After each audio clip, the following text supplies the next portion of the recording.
Hello everybody, I'm Rambabu Chiruvu from Satyabhashyam, Hyderabad. I'm just wondering how similarities strike and we just don't learn from them. Today we are witnessing the debates and the dialogues about the caste-based census and how it can help India or how it can further the democracy.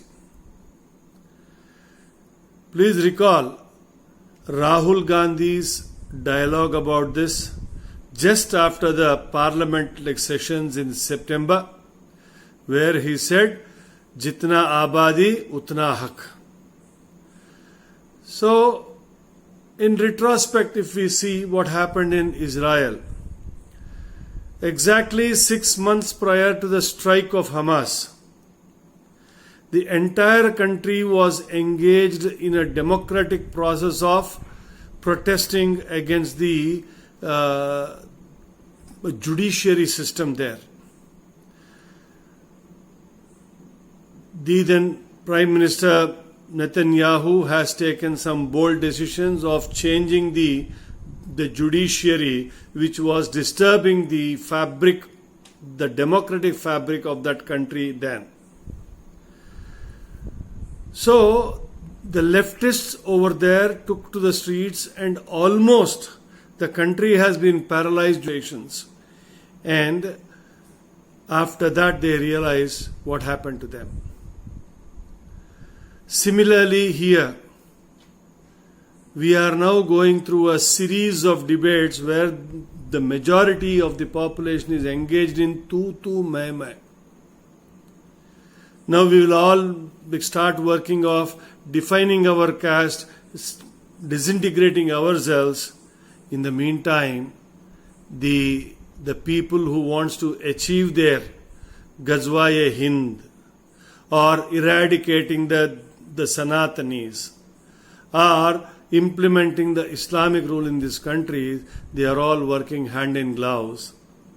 And you would have observed what Udayanidhi, Stalin would have said on that day, eradicating the Sanathanis. And yesterday, day before yesterday, during the Youth for Solidarity rally at Mallapuram, led by the Muslim youth, concluded with a note from the speaker of ex-Hamas leader, Khalid.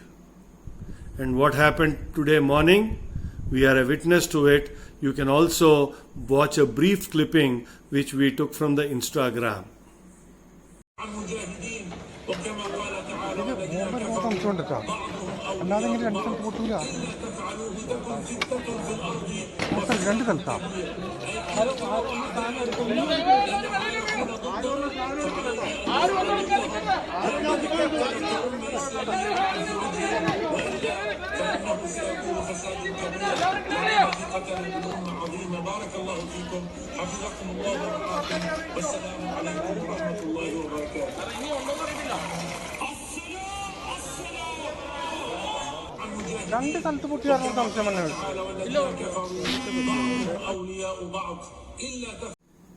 The ecosystem, it works in such a synchronized manner. If you recall what happened just before the Karnataka elections, there was from one college, they started a Burkha movement, where they created a fuss, ruckus about the students who are not being allowed with the burqa into the college. Finally, it had led to the murder of one youth from Shivamogga and created some sort of a disturbance in the entire society.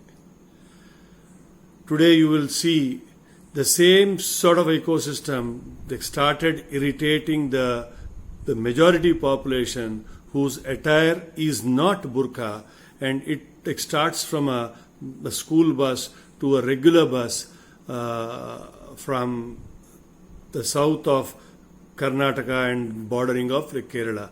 Just have a look at it.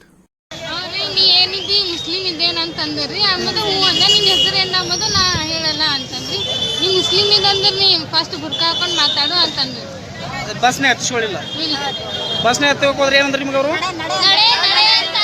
ಏಕ್ ವಚನದಾಗ ನಡೆಯಲ್ಲ. Finally, I would say that since we are all trying to debate about whose caste is what and what is the percentage of this caste, how many of us are backward, how many of us are most backward, and we take to the streets to fight each other in between us, in the meantime, they start preparing for a long drawn battle and a war. They start with one narrative stating that we fought for the democracy. We fought for the country. We have spilled our blood. We fought for the democracy and we gave our might to it. This is a lie told 100 times by 1,000 different leaders of the Muslim community. Asaduddin Owaisi, whenever he talks about democracy, he says, Razakar to chale gaye, wafadar reh gaye. This is the dialogue which he states. On the contrary, he is the same hierarchy of the Razakar party. They talk about their participation in democracy. It's true. They participated in the fight of democracy to divide this country into two. There could be exceptions of 2 or 3 or few leaders like Bismills and some people who assisted Subhash Chandra Bose. But this is not true for the generalization of the population. So, gentlemen, what do we have to learn from all this? To stand united, protect the country. Just watch how they peddle these sort of the false narratives which will make us believe maybe it's true. But the fact is, it's not. एक vision document पेश हुआ था जिस पर दिन भर बातचीत हुई है और ये फैसला हुआ है कि हिंदुस्तान में एक नॉन पॉलिटिकल एक प्लेटफॉर्म खड़ा किया जाएगा और उसमें दानिश्वर जो टेक्नोक्रेट्स हैं, जो IAS ऑफिसर्स हैं, ब्यूरोक्रेट्स हैं, उलमा हैं, जजेस हैं, फौजी हैं, ये इनका एक ग्रोह बनेगा और वो ग्रोह एक लीडरशिप करेगा, वो 50 की हो या 51 की हो, वो एक सेंट्रल बॉडी बनेगी और हर स्टेट में और जो बड़े शहर हैं अगर वो बना सकते हैं वहाँ भी बनेगी और उसका जो कोऑर्डिनेटर होगा वो सेंट्रल एडवाइजरी बोर्ड का मेंबर होगा.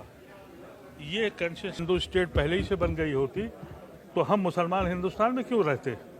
हम हिंदुस्तान इसलिए ऑप्ट किया था कि ये सबका मुल्क है, ये सबकी बराबरी है, ये आइन है जिसने हमको यहाँ मजबूर किया. हिंदुस्तान में जो मुसलमान है उसने अपने खून की कुर्बानी दी है, उसने अपने खून को बांटा है, इसलिए बांटा कि वो मुस्लिम मुल्क में नहीं गया था. तो जब वो मुस्लिम मुल्क में नहीं गया तो वो हिंदू मुस्लिम मुल्क में कैसे रह लेगा? अगर अब भी नहीं जागे तो कुछ नहीं बचने वाला है. आज मुझे इस बात की बड़ी खुशी है कि ये सारी कौम इसने अंगड़ाई ली. जो लोग कॉमन सिविल कोड के थ्रू हिंदू राष्ट्र बनाने की बात कर रहे हैं उनसे क्या कहेंगे आप? उनसे लड़ेंगे. कॉमन सिविल कोड पहले आप. After going through these few clippings, a common man like me can extrapolate the happenings of how and where we are being driven to. Thanks to the Panchamakkars, Rahul Gandhi initiates a dialogue which is taken forth by the I.N.D.I.A partners. Udayanidhi speaks something from Tamil Nadu. Bhagel speaks something from Chhattisgarh or Jharkhand. And people from Bihar talk something else. The Kerala people taking a rally out. Hamas trying to address them and asking them to eradicate the Hindutva. And today morning we saw the blast in a prayer convocation where 4 serial blasts have happened. a common man like me is able to understand what is happening to our police, what is happening to our intelligentsia, what is happening to our CBIs and NIAs. I request you to kindly forward this video to those people who may help us out in putting the blocks together to protect the dharma and the country. If you are watching this video for the first time, kindly subscribe to Satyabhashyam, like and share the video until it reaches the decision makers around you. Until the next episode, I remain Rambabu Cheruvu, Hyderabad.